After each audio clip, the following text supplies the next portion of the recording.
Hello everyone, स्वागत है आप सभी का मैया पाठशाला स्कूल के ऊपर। मैं राधे से आपका हार्दिक स्वागत करता हूं। और आज जो हमारा चैप्टर है, तो देखिए अभी पिछली क्लास के अंदर हमने चैप्टर स्टार्ट करा था संघवाद, जो 10वीं क्लास का चैप्टर है, और उसका एक पार्ट हम कर चुके हैं। तो आज हम जो है उसी चैप्टर को आगे बढ़ाएंगे और चैप्टर को जो है पूरा करते हैं। तो चलिए स्टार्ट करते हैं। एक बार फटाफट क्विक रिविजन ले लेते हैं अपन चैप्टर का कि हमने इसके अंदर क्या क्या पढ़ा था। तो देखिए इसके अंदर क्या है। तो बेसिक कंसेप्ट के अंदर हमने चैप्टर के अंदर पढ़ा था कि क्या होता है संघवाद। देखिए दोनों लैंग्वेज के अंदर आपको अवेलेबल है इसके अंदर चीजें। तो हमने पढ़ा था फेडरलिज्म यानी संघवाद इसके अंदर है क्या। तो हमने कहा कि जब भी पावर का सेपरेशन हो एक से ज्यादा यूनिट्स के अंदर या एक से ज्यादा स्तर पे जब हम पावर या शक्तियों का विभाजन करते हैं तो उसको जो है वो संघवाद बोलते हैं। तो ये अपन ने इस चैप्टर के अंदर स्टार्ट करा था पढ़ना। हमने मैप भी देखा था कि किस तरीके से जो है कौन कौन से देश ऐसे हैं जहां पे संघवाद है, कहाँ कहाँ पे संघवाद नहीं है, उसके बारे में अपन ने बात करा था। उसके बाद में हमने इसके अंदर पढ़ा था कि कैसे कैसे पावर का ट्रांजेक्शन होता है या कैसे कैसे पावर जो है वो एक स्तर से दूसरे स्तर पर दी जाती है। तो हमने कहा कि भारत के अंदर जैसे सेंट्रल गवर्नमेंट है, उसके नीचे स्टेट गवर्नमेंट है, तो इसकी कुछ पावर इसके पास में है। स्टेट गवर्नमेंट ने कुछ पावर म्यूनसिपैलिटी और ग्राम पंचायत को दे रखी है। ऐसे ही हमने कहा कि एक हॉरिजॉन्टल लेवल पे पावर डिस्ट्रीब्यूट होती है, यानी एग्जीक्यूटिव, लेजिस्लेटिव और जुडिशरी के बीच में भी जो है पावर डिस्ट्रीब्यूट होती है। तो कुछ इस तरीके से दो तरीके से क्षैतिज और ऊर्ध्वाधर तरीके से जो है पावरों का विभाजन करा जाता है। फिर हमने बात करी थी कि एकात्मक श्रेणी क्या होती है और जो है इसके अंदर फेडरल सिस्टम संघवाद क्या होता है। तो हमने कहा एकात्मक के अंदर राज्य और केंद्र दोनों में एक ही सरकार होती है, एक ही सरकार का एक एजेंट जो है वो अपॉइंट कर दिया जाता है और वो केवल केंद्र की ही बातें सुनता है। तो उसको हम बोलते हैं एकात्मक प्रणाली। और एकात्मक प्रणाली के अंदर हमने एग्जाम्पल देखा था, मैंने आपको चाइना का एग्जाम्पल बताया था कि चाइना में जो है एकात्मक प्रणाली है। ये वो मैप था जिसके अंदर आपको नीले कलर से जितने भी दिख रहे हैं ये सारे के सारे जो है यूनिटरी स्टेट है यहाँ जहाँ पे एकात्मक प्रणाली है। तो अपन ने चाइना की बात करी थी और हमने कहा कि हरे वाले जितने भी सारे के सारे जो है यहाँ पे फेडरल यानी संघवाद राज्य है। तो ये यहाँ पे जो है फेडरल स्टेट है क्योंकि यहाँ पे संघवाद है। ठीक है।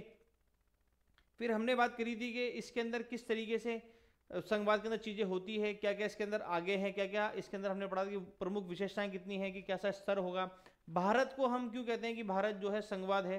तो इसके बारे में हमने बात करी थी कि हर स्तर पे जो है न्यायालय होगा और ये सारी चीजें जो है हमने इसके अंदर पढ़ी थी। उसके बाद में हमने कहा कि दो तरीके से रूट्स हैं। हमने कहा कि किसी भी संघवाद को बनाने के लिए दो तरीके से रूट्स हैं, एक है कमिंग टुगेदर और एक है होल्डिंग टुगेदर। ठीक है। तो फेडरलिज्म की दो प्रैक्टिस होती है, एक होता है कमिंग टुगेदर और एक होती है होल्डिंग टुगेदर। देखिए कमिंग टुगेदर और कमिंग टुगेदर के अंदर मैंने आपको बताया था कि अमेरिका जो है वो क्या है, तो छोटी छोटी लकड़ियां थी। तो ये सारी छोटी छोटी लकड़ियां थी। इन्होंने कहा कि अगर हम अकेले अकेले रहेंगे तो कोई भी हमको तोड़ सकता है, तो क्यों ना हम जो है एक बड़ा गट्ठर बन जाए। और ये एक बड़ा गट्ठर बन गई और छोटी छोटी लकड़ियां आके मिली, इसलिए इसको बोलते हैं कमिंग टुगेदर। कमिंग टुगेदर और कमिंग टुगेदर फेडरेशन का बेस्ट एग्जांपल है यूएसए। ठीक है। एक है हमारा भारत। अब हमारे भारत क्या है कि हमारा भारत एक ही यूनिट है, पर इसके अंदर है क्या कि बहुत सारे बड़ा एरिया है, बहुत ज़्यादा एरिया है और हमको जो है प्रशासन जो है वो ढंग से चलाना था। तो इस वजह से हमने क्या करा, तो हमने इसके छोटे छोटे टुकड़े कर दिए। हमने इसके छोटे छोटे टुकड़े कर दिए और ये छोटे छोटे टुकड़े कर दिए, उसके बाद जो है हम इसको ढंग से चला पा रहे हैं आज भी। तो देखिए यहाँ पे कुछ हमने ला के मिलाया नहीं, हमारा ऑलरेडी था, पर क्योंकि प्रशासन ढंग से चले इसके लिए इसके छोटे छोटे टुकड़ों में विभाजन करा और इसको हम बोलते हैं होल्डिंग टुगेदर।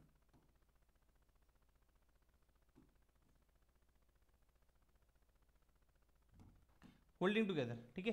तो कमिंग टुगेदर और होल्डिंग टुगेदर, होल्डिंग टुगेदर का बेस्ट एग्जांपल हमने बात करी थी कि भारत, इंडिया जो है वो होल्डिंग टुगेदर का एग्जांपल है और कमिंग टुगेदर का एग्जांपल कौन सा है, तो वो है अमेरिका। यूएसए जो है वो कमिंग टुगेदर का एग्जांपल है। ठीक है। चलिए उसके बाद में ये हमने देखा था और हमने कहा कि अगर आपको कमिंग टुगेदर का एग्जांपल देखना तो इसके अंदर क्या है, तो जो इंडिपेंडेंट होते हैं छोटे छोटे आके एक बड़ा स्टेट बना लेते हैं। और एग्जाम्पल क्या है इसके अंदर, तो यूएसए है, स्विट्जरलैंड है और ऑस्ट्रेलिया है। और उसके बाद में ये एग्जाम्पल मैंने आपको बताया था कि छोटे छोटे देश थे 50, इन्होंने मिलकर एक बड़ा ऑर्गेनाइजेशन बना लिया था जिसका नाम था यूएसए। तो ये कमिंग टुगेदर का एग्जाम्पल हो गया। उसके बाद में होल्डिंग टुगेदर, तो होल्डिंग टुगेदर के अंदर हमने पढ़ा कि होता क्या है कि पावर को जो है एक लार्ज कंट्री जो होती है वो अपनी पावर डिवाइड कर देती है छोटे छोटे स्टेट्स के अंदर, ताकि संविधान के अनुरूप बनाए गए राज्यों के अंदर सही तरीके से प्रशासन चल सके। और इसके लिए जो है एक नया फेडरेशन बनता है जिसको हम बोलते हैं होल्डिंग टुगेदर, जिसका बेस्ट एग्जाम्पल जो है वो क्या है, हमारा प्यारा भारत। ठीक है। स्पेन भी है, बेल्जियम भी इसका एग्जाम्पल है। ठीक है। तो यहां तक हम इसके बारे में पढ़ चुके थे। अब पढ़ते हैं इसके आगे कि क्या ऐसा है कि भारत को जो है फेडरल कंट्री माना गया है, भारत एक संघवाद जो है भारत के अंदर माना गया है। तो देखिए भारत के अंदर जो संविधान है इसके अंदर क्या है, तो हमारी जो पावर है है ना, वो अलग अलग तरीके से हमने डिवाइड करी। अब जब बात आई कि पावर को बांटना पड़ेगा, तो हम पावर को बांटें कैसे? तो देखिए हमने इसके अंदर क्या करा, मैं आपको एग्जाम्पल से समझाता हूँ। हमने इसके अंदर क्या करा, हमने बनाई कुछ, हमने सबसे पहले सब्जेक्ट देखे कि हमारे पास में कौन कौन से ऐसे विषय हैं जिनके ऊपर हमको कानून बनाना है। तो हमने देखे कि बहुत सारे हमारे पास विषय निकल के आ गए। अब जब बहुत सारे विषय निकल के हमारे पास में आया, तो हमने कहा कि देखिए एक काम करते हैं, कौन सा ऐसा विषय है जो राज्य के लिए महत्वपूर्ण है या केंद्र के लिए महत्वपूर्ण है। तो ऐसे बहुत सारे विषय निकले। जैसे मैं आपको एग्जाम्पल दिखाता हूँ, एग्जाम्पल समझाता हूँ। जैसे एक विषय निकला आयकर। अब इस आयकर के ऊपर हमको ऐसा लगा कि आयकर, जिसको हम इंग्लिश में बोलते हैं इनकम टैक्स, अब ये आयकर को देख के हमको लगा कि यार इस पे आयकर के ऊपर राज्य तो क्या ही कानून बनाएगा, इसके ऊपर कानून केंद्र सरकार ही बनाएगा। तो हमने क्या करा, एक लिस्ट बनाई केंद्र की अलग। हमने कहा ये केंद्र की सूची है, केंद्र की सूची है। इस केंद्र की सूची के अंदर जो भी मैटर लिखते जाएंगे उसके ऊपर कानून कौन बनाएगा, तो केंद्र बनाएगा। तो एक हमने मैटर लिख दिया इसके अंदर आयकर, ठीक है। फिर हमने कहा कि रक्षा यानी डिफेंस, डिफेंस के ऊपर कौन कानून बनाएगा, तो इस पर डिफेंस के ऊपर राज्य कानून बना के क्या ही करेगा, तो हमने लिख दिया यहाँ पे रक्षा। ऐसे करके हमने जो है इसके अंदर मैटर लिखना स्टार्ट करें केंद्र सूची के अंदर। फिर ऐसे बहुत सारी सूची, बहुत सारे विषय ऐसे आए जिसके ऊपर राज्य को कानून बनाना चाहिए। जैसे पुलिस, अब देखिए पुलिस की व्यवस्था अगर केंद्र करती रहेगी हर राज्य के अंदर, तो फिर कैसे काम चलेगा। तो हमने एक सूची ऐसी बनाई जिसको हम बोलते हैं राज्य सूची। इस राज्य सूची के अंदर जो भी विषय लिखे हैं या जो भी सब्जेक्ट लिखे हैं उसके ऊपर कानून कौन बनाता है, तो उसके ऊपर कानून बनाती है राज्य सरकार। जैसे एग्जाम्पल लिख दिया हमने पुलिस। अब पुलिस का मैटर है, तो पुलिस के मैटर के ऊपर जो भी कानून होगा वो सारा कौन बनाएगा, तो वो सारा कानून कौन बनाएगी, राज्य। तो ऐसे हमने जो है पावर को डिवाइड कर दिया सूचियों के अंदर। जैसे केंद्र सूची हो गया, राज्य सूची हो गया। ऐसे ही अब कुछ ऐसा एक हमको मैटर मिला जिसके ऊपर चाहे तो राज्य बना लो चाहे केंद्र बना लो। जैसे जैसे कि मैं आपको एग्जांपल देता हूँ, शिक्षा, एजुकेशन। अब शिक्षा ऐसी चीज है कि ये राज्य में भी महत्वपूर्ण है और ये केंद्र में भी महत्वपूर्ण है। तो ऐसी के लिए हम क्या करें, अगर कोई ऐसा मैटर आ जाए जो दोनों के अंदर इंपॉर्टेंट है, तो फिर तो उसके लिए हमने एक नई सूची बनाई जिसको हम बोलते हैं समवर्ती सूची।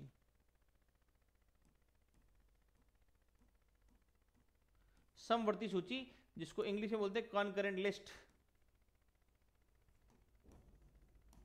समवर्ती सूची यानी कि कॉन्करेंट लिस्ट। अब इस कॉन्करेंट लिस्ट के अंदर क्या है, तो देखिए केंद्र सूची के ऊपर केंद्रीय कानून बनाएगा, राज्य सूची के ऊपर राज्य कानून बनाएगा। पर समवर्ती सूची के अंदर क्या है कि कोई भी कानून बना सकता है, जो चाहे, चाहे केंद्र का कानून बनाना चाहे केंद्र बना ले, चाहे राज्य कानून बनाना चाहे राज्य कानून बना ले। तो इसके अंदर जैसे हमने लिख दिया शिक्षा। अब शिक्षा के ऊपर चाहे तो केंद्र कानून बनाए चाहे तो राज्य कानून बनाए, पर ये ध्यान रखना अगर केंद्र ने कानून बना दिया तो वो फिर वैलिड रहेगा, वो ही मान्य रहेगा। जैसे अगर मैं आपको एग्जाम्पल से बताऊं कि अभी केंद्र, राज्य सरकार कहती है कि हम सारी सरकारी स्कूलों के अंदर जो है दिन में दलिया बांटेंगे, बच्चों को दलिया खिलाएंगे। केंद्र सरकार कहती है कि जितनी भी सरकारी स्कूलें हैं उसमें जो है आइसक्रीम खिलाएंगे, है ना, आइसक्रीम खिलाएंगे। तो अब दलिया मिले नहीं मिले, पर केंद्र सरकार ने कह दिया आइसक्रीम, तो इसका मतलब आइसक्रीम जरूर बटेगी स्कूल के अंदर, ठीक है। तो ध्यान रखना 3 तरह की सूची है, कौन कौन सी, केंद्र सूची, राज्य सूची, समवर्ती सूची। केंद्र सूची के अंदर कानून बनाएगी केंद्र सरकार, राज्य सूची के अंदर कानून बनाएगी राज्य सरकार, और समवर्ती के अंदर कानून बनाएगी चाहे केंद्र बना ले चाहे राज्य बना ले, पर कोई भी बना सकता है ना। तो ये चीजें भी ध्यान रखिएगा।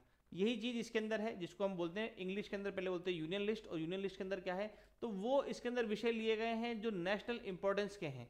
जैसे डिफेंस हो गया, जैसे रक्षा मंत्रालय मैंने आपको बताया वो, विदेश मंत्रालय यानी फॉरेन अफेयर्स, बैंकिंग का जो सेक्टर है वो, कम्युनिकेशन यानी संचार के जो माध्यम है वो, करेंसी, इन सब के ऊपर जो है कौन कानून बनाएगा, तो इसके ऊपर केवल और केवल यूनियन गवर्नमेंट यानी केंद्र सरकार केवल अकेली ऐसी है जो इसके ऊपर कानून बना सकती है, जो इस लिस्ट के अंदर मौजूद है, जो यूनियन लिस्ट के अंदर मौजूद है।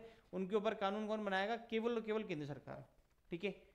अब बात करें अगर अपन स्टेट लिस्ट की, तो देखिए इसके अंदर वो सब्जेक्ट है राज्य के जो लोकल इंपॉर्टेंस के हैं, जो लोकल इंपॉर्टेंस के हैं। जैसे पुलिस, अपन ने एक बात करी, पुलिस हो गया।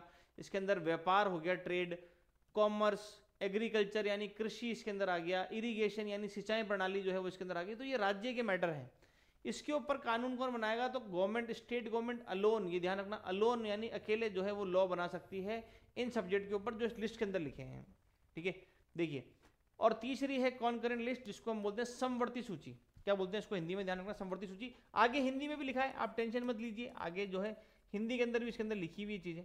तो समवर्ती सूची जो है वो ये कॉन्करेंट लिस्ट जिसको अपन बोलते हैं वो ये है, ठीक है। इसके अंदर क्या है, तो इसके अंदर वो सब्जेक्ट्स हैं जिसको चाहे कॉमन इंटरेस्ट के हैं, चाहे राज्य के हों या केंद्र के हों, वो कॉमन इंटरेस्ट के सब्जेक्ट है इसके अंदर। अब इसके ऊपर इंक्लूड इसके अंदर क्या आता है, जैसे इसके अंदर एजुकेशन है, इसके अंदर फॉरेस्ट है, ट्रेड यूनियंस है, शादी है, अडॉप्शन है ना, गोद लेने का जो सक्सेशन है वो है। अब इसके ऊपर चाहे तो यूनियन कानून बना दे, चाहे इसके ऊपर स्टेट गवर्नमेंट कानून बना दे, कोई भी कानून बना सकता है। बट अगर कोई कॉन्फ्लिक्ट होता है कि भाई कोई जो है मतभेद होता है, तो ध्यान रखना जो केंद्र सरकार ने लॉ बनाया है उसी को ही माना जाएगा सर्वश्रेष्ठ। ठीक है, उसी को जो है सर्वश्रेष्ठ माना जाएगा। ठीक है, तो ये बात ध्यान रखिएगा कि कोई भी कानून बना दे पर माना किसका जाएगा, तो केंद्र सरकार का माना जाएगा विवाद की स्थिति में। ठीक है, अब देखिए जो अपन ने बात बताई कि 3 सूचियां इसमें जो है नीचे उल्लेखित है, कौन कौन सी है, तो पहली संघ सूची, इसमें देश की रक्षा, विदेश मामले, मुद्रा जैसे राष्ट्रीय महत्व के विषय शामिल है। ठीक है, उसके बाद हमने बात करी दूसरी राज्य सूची, इसमें पुलिस, व्यापार, वाणिज्य, कृषि, सिंचाई जैसे स्थानीय महत्व के विषय शामिल है। ठीक है, उसके बाद में तीसरे नंबर पे समवर्ती सूची, समवर्ती सूची के अंदर क्या है, तो केंद्र सरकार के साथ साथ वह जो दोनों हितों में है। अब इसके अंदर शिक्षा, वन, ये सब कुछ लिखा हुआ है। इस सूची के अंदर उल्लेखित विषयों पर केंद्र और राज्य दोनों सरकारें कानून बना सकती है। यदि उनके कानून आपस में टकराते हैं तो केंद्र सरकार द्वारा बनाया गया कानून जो है वो माना जाएगा। ये बात थोड़ी सी ध्यान रखना, ये इंपॉर्टेंट है। ठीक है, कि अगर दोनों ने कानून बना दिया है तो केंद्र सरकार का कानून जो है वो ज़्यादा मान्य रहेगा इसके अंदर।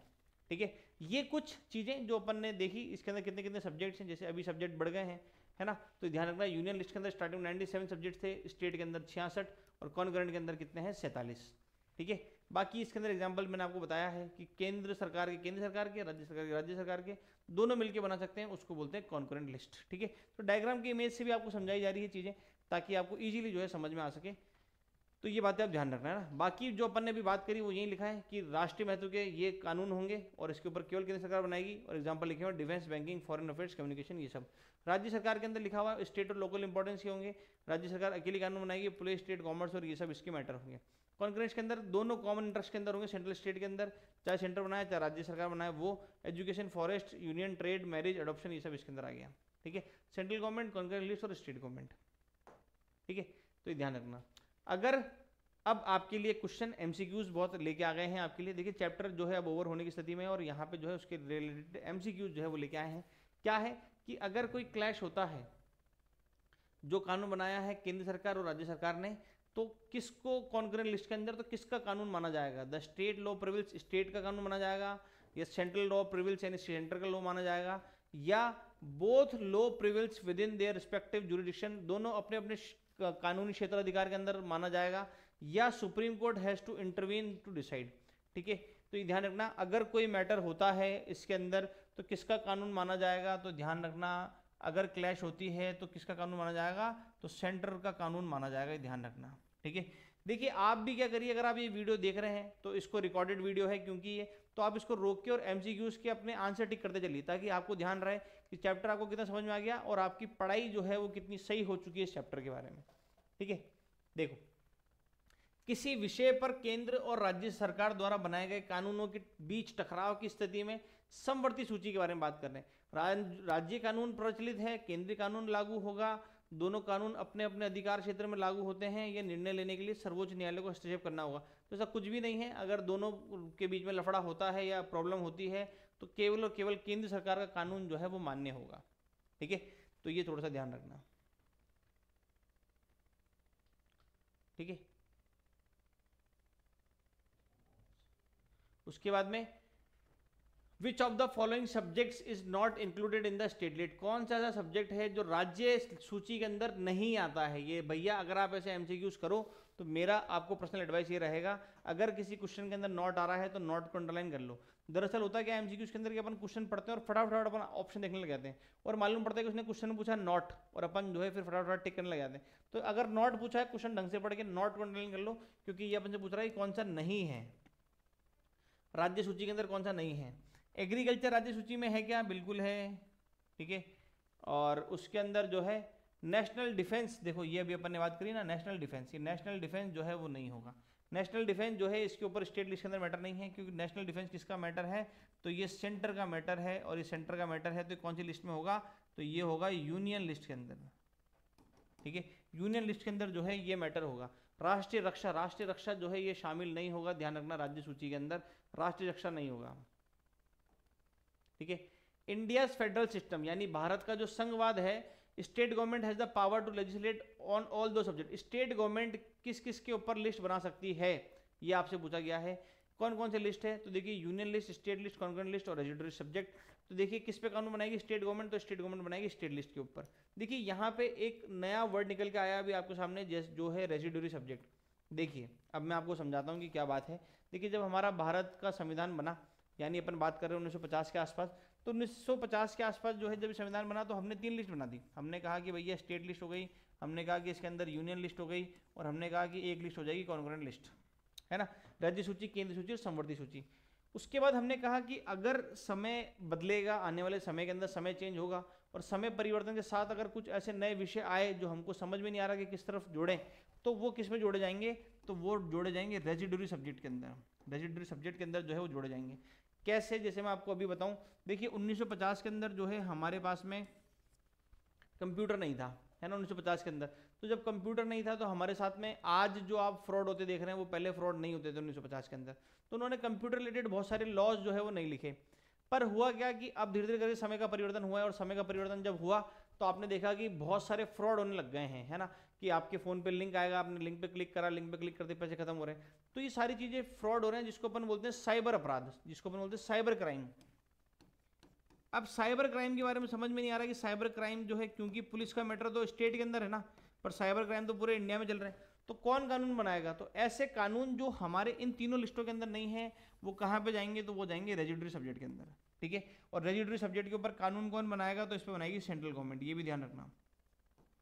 कुल मिला के सेंट्रल गवर्नमेंट चाहे तो रेजिडरी पे कानून बना सकती है, और चाहे तो खुद की यूनियन लिस्ट के ऊपर कानून बना सकती है, ठीक है, ये ध्यान रखना। ई कॉमर्स जिसको आप अमेजन फ्लिपकार्ट बोलते हो, उससे रिलेटेड अगर हमें कोई कानून बनाना होगा तो वो भी किस में जाएगा, तो रेजिडरी सब्जेक्ट के अंदर ही जाएगा, ठीक है। तो ये ध्यान रखिएगा भाई बातें। तो भारत की संघीय व्यवस्था में राज्य सरकार के पास में उन सभी कानूनों पर कानून बनाने की शक्ति है जो विषय इसमें शामिल है। किस में शामिल है, तो विषय शामिल है राज्य सूची के अंदर, ठीक है। तो ये एमसीक्यूज भी ध्यान रखना, राज्य सूची वाला, ठीक है। तो ये कुछ हमारी जो है, अगले क्वेश्चन पे चलते हैं अपन आगे, और इसके अंदर एक दो चीजें और देखते हैं, ठीक है। अब क्योंकि सरकार की बात चल रही है, अभी हमने फेडरलिज्म पढ़ा, अब एक और इसके अंदर टर्म निकल के आती है जिसको अपन बोलते हैं यूनियन टेरिटरीज, ठीक है। देखिए यूनियन टेरिटरीज जिसको आप हिंदी में बोलते हैं केंद्र शासित प्रदेश, क्या बोलते हैं इसको हिंदी के अंदर, तो इसको हिंदी में बोलते हैं केंद्र शासित प्रदेश। आगे हिंदी में भी लिखा हुआ है तो आप चिंतित ना हो, केंद्र शासित प्रदेश।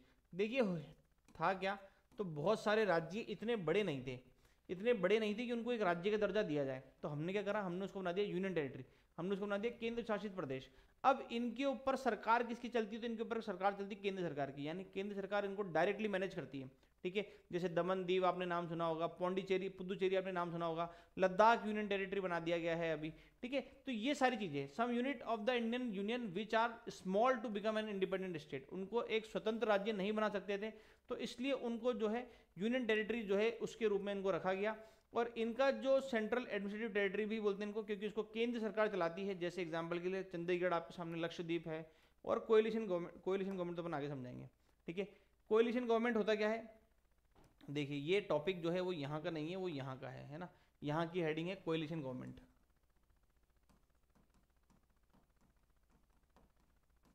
कोएलिशन गवर्नमेंट, कोएलिशन गवर्नमेंट यहाँ का है, हिंदी में इसको बोलते हैं गठबंधन सरकार, गठबंधन सरकार, ठीक है, गठबंधन सरकार, ठीक है। देखो क्या होता है कि कभी कभी चुनाव के अंदर जो है, चुनाव लड़ने से पहले होता क्या है कि जैसे 100 सीटें हैं, अब 100 सीटें हैं, अब 100 सीटों के अंदर होगा क्या,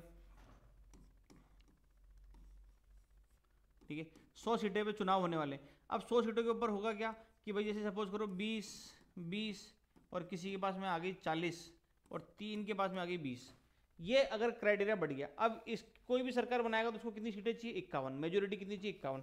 तो क्या करेगा, ये 40 जने जो है 20 से मिलेंगे और कहेंगे कि आओ अपन मिलके सरकार बना लेते हैं, ठीक है। तो ये सरकार बना लेंगे क्योंकि इनके पास में 60 होगी सीटें।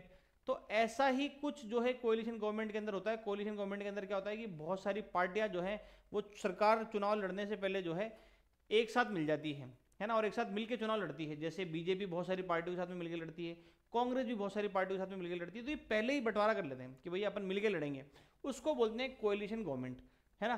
क्या है कोalition गवर्नमेंट के अंदर? देखिए, तो गवर्नमेंट जो फॉर्म्ड हुई है दो या दो से ज़्यादा पॉलिटिकल पार्टीज को, उनको बोलते हैं कोalition गवर्नमेंट, है ना। उसमें पॉलिटिकल अलायंस बनते हैं, ग्रुप बनते हैं। जैसे एक अलायंस है जिसको आप बोलते हैं NDA, national democratic alliance.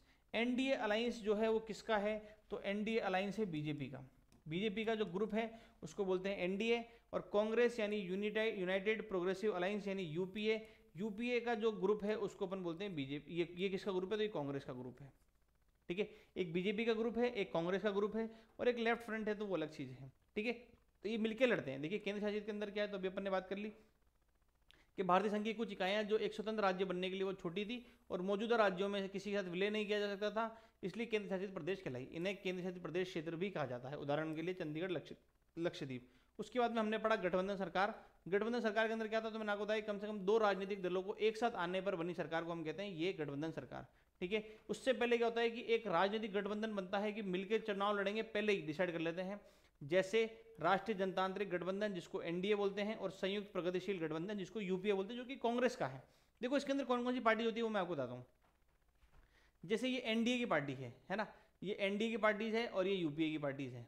NDA की पार्टीज के अंदर कौन कौन आता है, तो भारतीय जनता पार्टी आ गया, Telugu Desam, Shiv Sena, Shiromani Akali Dal, democratic parties, people democratic parties, Sikkim democratic front, Republic party of India, Bodoland people front, Nagaland people front, nominate, ये सारी चीजें जो है इसके अंदर आती है एनडीए के अंदर। कांग्रेस के अंदर देखो कौन कौन सा आता है, तो कांग्रेस के अंदर आती है Congress party, Janata Dal United, DMK, राष्ट्रीय जनता दल, केरला कांग्रेस, झारखंड मुक्ति मोर्चा, इंडियन यूनियन मुस्लिम लीग, और ये सारी चीजें आती है। एक आती है लेफ्ट अदर पार्टीज, जैसे समाजवादी पार्टी है, एआईडीएमके है और एआईटीएमसी है।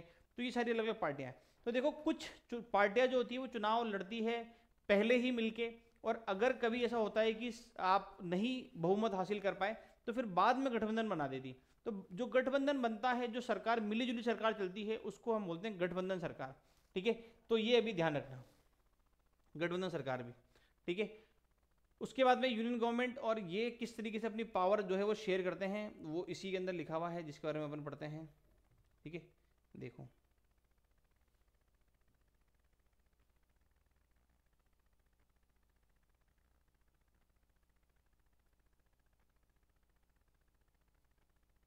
ठीक है, केंद्र और राज्यों के बीच में जो है सत्ता की साझेदारी कैसी होती है, राज्यों के बीच में सत्ता की साझेदारी कैसी होती है। तो देखिए हुआ क्या है कि अब क्योंकि हमने अभी बात करी कि केंद्र सरकार जो है वो राज्य सरकार छोटी छोटी राज्य बना देती और उसके अंदर अपने अपने हिसाब से सरकार चलती है, वहाँ पे अलग चुनाव होते हैं और अलग चुनाव होने के बाद वहाँ पे अलग सरकार बनती है।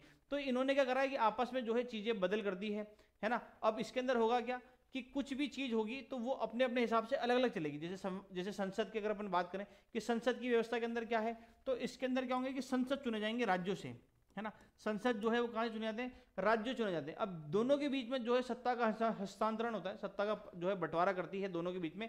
और इसके अंदर जो है अपनी व्यवस्था को आप बदल नहीं सकते, क्योंकि इसके अंदर क्या है कि संविधान में संशोधन करना पड़ता है, और संविधान में संशोधन करने के लिए 2/3 से ज़्यादा जो है आपको पारित करना पड़ेगा। तो ये चीज़ें जो है होती नहीं है। इसके बाद में क्या है कि आपको जो है राज्यों से भी अनुमोदन करना है। देखिए संविधान में संशोधन के 3 तरीके होते हैं, है ना। 3 तरीके हैं संविधान में संशोधन करने के। एक तो पहला जिसको अपन बोलते हैं साधारण बहुमत, साधारण बहुमत। अब साधारण बहुमत के अंदर क्या है कि जितने जने आए हैं उसमें से अगर 51% या 2/3 अगर आपके फेवर में है तो वो बिल जो है वो पारित हो जाएगा। एक होता है विशेष बहुमत।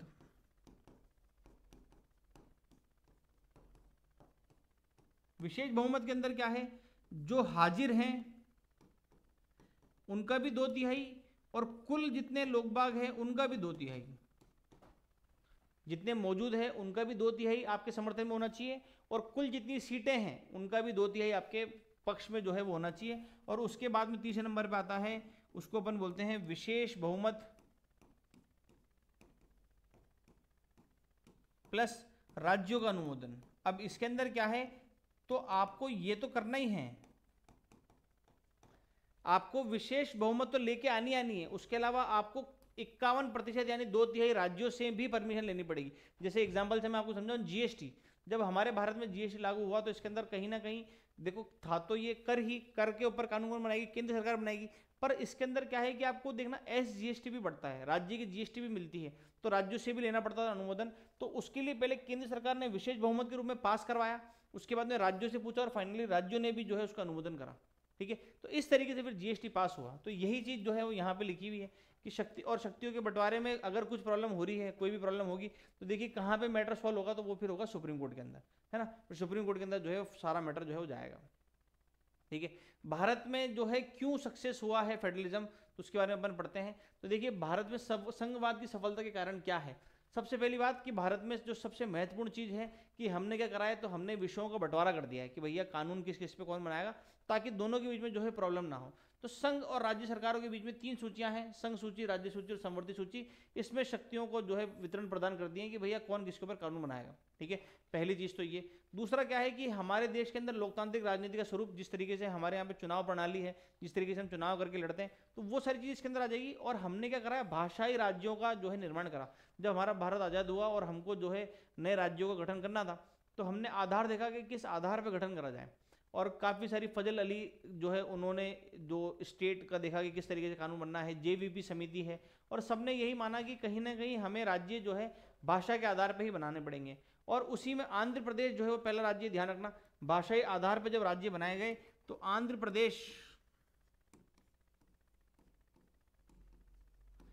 प्रदेश जो है वो पहला राज्य बना है भाषाई आधार के ऊपर, है ना। तो नए राज्यों के निर्माण के लिए पुराने राज्यों की सीमाएं बदली गई, बिल्कुल ऐसा करने के लिए किया गया था क्योंकि भाषाएं बोलने वाले एक राज्य में रह सके और केंद्र सरकार और राज्य सरकार के संबंध जो है वो सीमित हो सके। ठीक है, तो ये कुछ कारण है जिस वजह से भारत जो है एक अच्छा संघवाद का एग्जाम्पल जो है वो आपको देखने को मिलेगा। ठीक है, भाषाई राज्य के बारे में अपन बात करते हैं। संघवाद का अभ्यास कैसे किया जाता है, तो भारत में संघवाद की वास्तविक सफलता का श्रेय जो है इसकी लोकतांत्रिक राजनीति, जिसके बारे में अपन अभी बात कर रहे थे कि हमारी राजनीति जो है वो लोकतांत्रिक है। हमारे भारत का जो संविधान की शक्तियां जो है वो लोगों में निहित है। इस वजह से जो है इस प्रकृति के कारण भारत जो है अभी भी सर्वाइव कर रहा है। और भारत में संघवाद का अभ्यास करने के कुछ प्रमुख तरीकों पर नजर डालते हैं। जो पहले अपन ने बात करी कि भाषाई राज्य, ठीक है, हमारे यहाँ पे क्या हुआ कि भारत में लोकतांत्रिक राजनीति की सबसे पहली और बड़ी परीक्षा थी 1947 से 2017 तक। कई पुराने राज्य गायब हो गए और कई नए राज्य जो है वो बनाए गए। क्षेत्र सीमाएं, नाम बदल दिए गए। कुछ राज्यों का निर्माण एक ही भाषा बोलने पर लोगों से हुआ। इन राज्यों को भाषाई राज्य के नाम से जाना जाता है। जैसे मैं आपको बताऊं, जैसे पहले एक पूरा स्टेट हुआ करता था जिसको हम बोलते थे बॉम्बे। ठीक है, बॉम्बे एक बहुत बड़ा राज्य हुआ करता था, एक पूरा स्टेट हुआ करता था, बॉम्बे प्रोविंस था। फिर इसके अंदर से हमने तोड़ा, हमने कहा कि गुजराती बोलने वालों को अलग करो और मराठी बोलने वालों को अलग करो। तो गुजराती और मराठी को अलग अलग करा गया और गुजरातियों का जो एरिया था वो उसको कहलाया गुजरात और मराठी का जो एरिया था वो कहलाया महाराष्ट्र, है ना। ऐसे ही हमने पंजाब हरियाणा अलग करे, है ना। हरियाणवी बोलने वालों को हरियाणा, पंजाबी बोलने वालों को पंजाब। आंध्र प्रदेश के अंदर सबसे पहले हमने बताया। तो कहीं ना कहीं हमने ऐसे ही कि राज्यों के अंदर जो लोग बाग हो वो एक भाषा बोलने वाले हो, ताकि उन लोगों के बीच में मतभेद ना हो, है ना। इस वजह से भी हमने जो है ये कार्य करा और ये बहुत सक्सेसफुल रहा। जैसे ये मैं आपको एग्जांपल बता रहा हूँ कि आंध्र प्रदेश है, आंध्र प्रदेश को जो है अलग करा गया इससे मैसूर से, है ना। पहले ये मद्रास वाला जो रीजन था यहाँ पे हुआ करता था, फिर बाद में इसको अलग कर दिया गया, है ना। आंध्र प्रदेश को भाषाई आधार पर बनने वाला पहला। तो लैंग्वेज पॉलिसी हो गई। फिर दूसरा अपन ने बात करते हैं भाषा नीति। तो ये महासंघ के लिए दूसरी परीक्षा ये थी कि भाषा नीति की राजभाषा किसको बनाई जाए, क्योंकि हर राज्य की हमारे यहाँ पे तमिल बोलने वाले भी खूब है, तेलुगु बोलने वाले भी खूब है, गुजराती बोलने वाले भी हैं, मराठी बोलने वाले भी खूब है। तो किसको बनाए, तो फिर बात आई कि भाषा किसको बनाए। तो हमने जो है भाषा, हमने कहा कि राजभाषा को ना बना के हम भाषाओं को मान्यता दे देते हैं। तो अनुसूची 8 के अंदर हमने 22 भाषाएं लिखी है, हिंदी के अलावा 21 अन्य भाषाएं। इनको संविधान द्वारा अनुसूचित भाषाओं के रूप में मान्यता दी गई कि भैया ये सारी भाषा है और राज्यों की भाषा। ठीक है, तो ये ध्यान रखना भैया, हमने जो है 22 भाषाएं हमारे संविधान के अंदर जिसको हमने मान्यता दे रखी है ना। भारत की ऑफिशियली कोई लैंग्वेज नहीं है, ध्यान रखना। हमने किसी भी भाषा को जो है भारत की मानक भाषा नहीं माना है ना। ऑफिशियल लैंग्वेज जो है वो नहीं माना है किसी भी भाषा को। ठीक है, तो ये देखो, ये जो मैं अभी आपको बता रहा था कि क्या क्या है, कौन कौन सी लैंग्वेजेस है। तो ये टोटल 22 लैंग्वेज जो लिखी हुई, जैसे आसामी है, बंगाली है, गुजराती है, उसके बाद में हिंदी है, कन्नड़ है, कश्मीरी है, कोंकणी, मलयालम, मणिपुरी, मराठी, नेपाली, उड़िया, पंजाबी, संस्कृत, सिंध, तमिल, तेलुगु, उर्दू, बोडो, संथाली, मैथिली और डोगरी। ठीक है, तो ये कुल मिला के जो है इसके अंदर हमारी 22 भाषा हैं। आपको दिख रहा है तो ठीक है, नहीं तो फिर मैं इसको थोड़ा सा बड़ा कर दूं, इसको ऐसे रहने देते हैं। ठीक है, तो ये थोड़ी सी वो भाषाएं जो आप ध्यान रखना। ऐसे ही अगर आप भारत में देखो तो जैसे ये पूरा जो है राजस्थान, उत्तर प्रदेश, मध्य प्रदेश, ये वाला जो रीजन है ये पूरा जो है क्या बोलता है, तो हिंदी बोलता है। पूरा रीजन क्या बोलता है, हिंदी बोलता है। फिर ये गुजराती बोलता है, ये मराठी बोलता है, यहाँ पे गोवा में कोंकणी, कन्नड़, मलयालम, तेलुगु, उड़िया, बांग्ला, तो ये अलग अलग भाषाएं। तो भाषाओं के आधार पे जो है हमने फिर राज्यों के निर्माण जो है आगे जाके करे हैं। ठीक है, फिर अपन पढ़ते हैं केंद्र राज्य का संबंध कैसा है। तो केंद्र राज्य का जो है एक पुनर्गठन और एक और तरीका केंद्र राज्य संबंधों का पुनर्गठन, जिसमें जो है संघवाद को मजबूत करा है। और इसमें क्या है कि लोकसभा के अंदर किसी एक दल को स्पष्ट बहुमत नहीं मिलता है ना। और उसके बाद में क्या है कि जो राष्ट्र दल है ये मिलकर सरकार बनाते हैं। कहीं क्षेत्रीय पार्टियां निकल के आई, जैसे आपने सुना होगा समाजवादी पार्टी है ना, अखिलेश यादव उत्तर प्रदेश की जो पार्टी है, उत्तर प्रदेश में पार्टी देखने को मिलेगी आपको समाजवादी पार्टी। अब वो क्षेत्रीय पार्टी है, वो एक क्षेत्र के अंदर है ना। तो ऐसी क्षेत्रीय पार्टी मिलके जो है सरकार बनाती है। अब वो केंद्र में नहीं है, पर इसका जो है यहाँ पे राज्यों के अंदर एक अच्छा यूज है।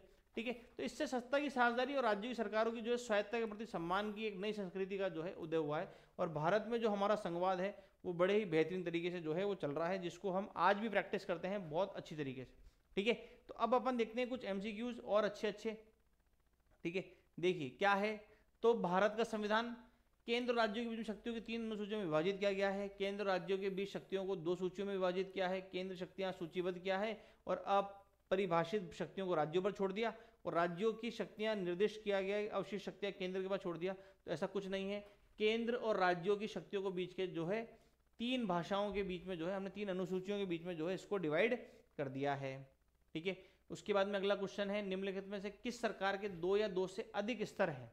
ठीक है, 2 या 2 से अधिक स्तर किसके होते हैं। तो देखिए संघीय सरकार के, हमने कहा ना कि संघ के अंदर क्या होगा कि संघ के अंदर पावर को डिवाइड करा जाएगा, है ना। जैसे हमारे यहाँ पे केंद्र है, फिर राज्य है, और फिर ग्राम पंचायत वाला जो लेवल है नीचे वाला, तो संघीय सरकार जो है वो इसका सही आंसर होगा।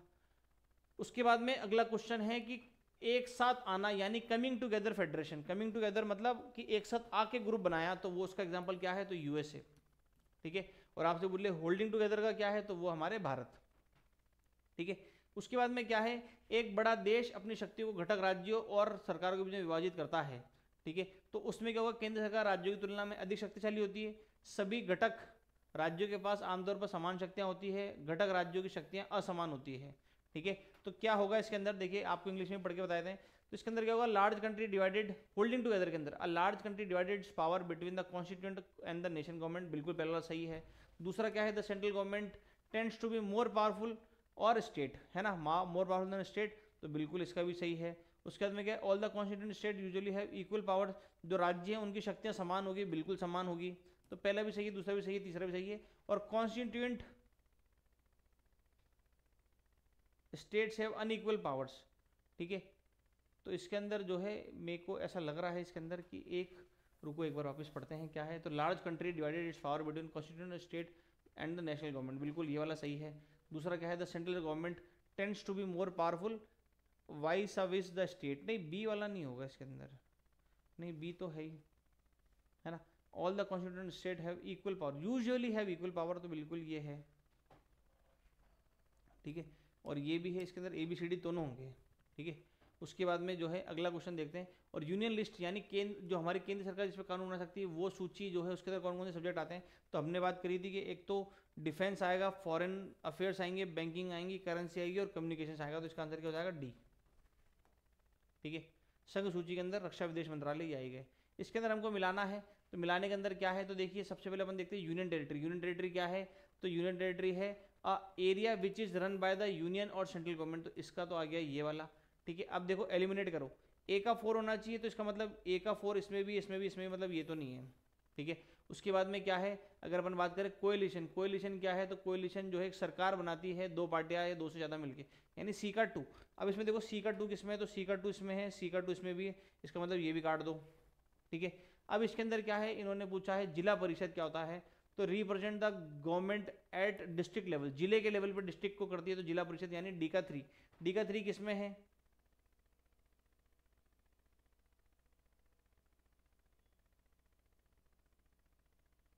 नहीं इसका ये होगा ना, ये होगा। ए का 4 है, ए का 4 है, बी का क्या रहा, बी का बचा हुआ 1 एंटायर विलेज के लिए, सी का क्या होगा 2, सी का 2 हो गया, और डी का क्या होगा 3, तो बिल्कुल इसका आंसर हो जाएगा सी वाला। ठीक है, तो ये ध्यान रखना। संविधान जो है, भारत का संविधान जो है उसमें सरकार की कितनी स्तरीय प्रणाली है, तो 3 कौन कौन सी है, तो सबसे ऊपर है केंद्र सरकार, फिर है राज्य सरकार, और फिर राज्य के नीचे है फाइनली नीचे ये जो आपकी लोकल गवर्नमेंट है, जिसको आप ग्राम पंचायत वाली जो लोकल कहते हैं ना, तो ये 3 तरह की जो है सूची है यहाँ पे, ठीक है। फेडरलिज्म है क्या, तो संघवाद का वह रूप जिसमें सत्ता केंद्र के हाथों में होती है, सरकार का वह रूप जिसमें सत्ता केंद्र सरकार और बीच ज्यादा की जाती है, व्यक्तिगत राज्य प्रांत, सरकार का वह रूप जिसमें अंतिम शक्ति राज्य सरकार को देती है, इनमें से कोई नहीं। तो देखिए सरकार का वह रूप जिसमें सत्ता केंद्र और राज्यों के बीच में जो है साझी की जाती है, इसके अंदर थोड़ा ढंग से प्रिंटेड है नहीं, मिस्टेक्स है, तो ये थोड़ा सा ध्यान रखना। इसका आंसर हो जाएगा ये वाला बी वाला, ठीक है।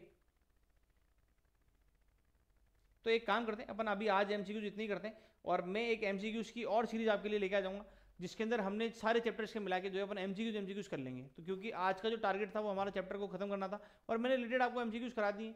एक क्लास में सेपरेट लगा दूं एमसीक्यूज की, जिसके अंदर और एमसीक्यूज लेके आ जाएंगे, ताकि हम ज़्यादा से ज़्यादा एमसीक्यूज कर सकें, ताकि चैप्टर जो है वो धीरे धीरे हमारा कवर होना स्टार्ट हो जाए। और मतलब आप एमसीक्यूज करेंगे तो मैं एमसीक्यू से रिलेटेड आपको और भी नॉलेज दे दूंगा कि क्या संघ सूची है, क्या क्या है, ताकि आप ढंग से उसको जो है प्रिपेयर कर सकें, ठीक है। तो आज की क्लास को यहीं पर रोकते हैं और मिलते हैं आपसे जल्दी। तब तक के लिए जय हिंद, जय भारत।